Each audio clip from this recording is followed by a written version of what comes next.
लीजिए, जिस प्रकार का निर्णय सुप्रीम कोर्ट ने दिया है, क्या आप संतुष्ट हैं इस फैसले से, और अगर नहीं है तो कारण क्या है?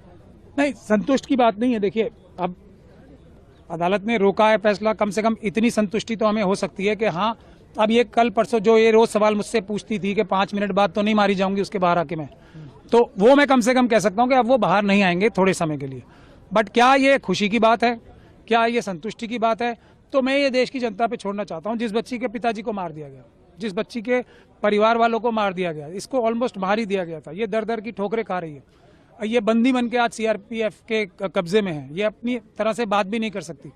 इसको चारों तरफ से घेरा हुआ है सबने, और इस जैसी कितनी बच्चियां हैं। तो इससे मैं सेटिस्फाई हो जाऊं तो ये मैं अपने आप से भी अन्याय करूंगा और देश से भी अन्याय करूंगा। कहीं ना कहीं जो उम्र कैद की सजा पर रोक लगा दी गई थी, ये कहीं ना कहीं जो शब्द है ना, ये काफी खतरनाक शब्द है। कहीं ना कहीं नहीं, आदमी जिंदा होता है या मर जाता है, आदमी को न्याय मिलता है या नहीं मिलता। कहीं ना कहीं न्याय नहीं मिलता, ये कहीं ना कहीं बहुत ही डेंजरस कॉन्सेप्ट है।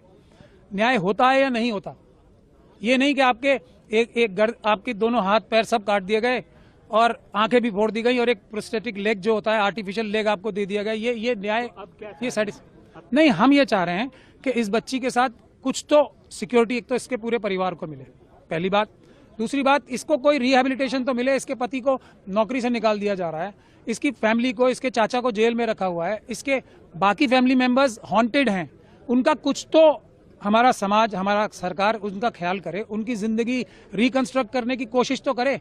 वो भी विक्ट्री नहीं होगी, वो एक थोड़ा सा हमारा एक सॉरी होगा देश का, इस कि एक्चुअल हम अब सॉरी फील कर रहे हैं। तो अब हम, वो तो हो गया, उसको हम वापस नहीं ला सकते, बट अब हम आपको जो हम कर सकते हैं वो हम करेंगे। तो क्या जो देश कर सकता है इस बच्ची के लिए, जो न्यायालय कर सकते हैं, वो हम कर रहे हैं, ये क्वेश्चन है।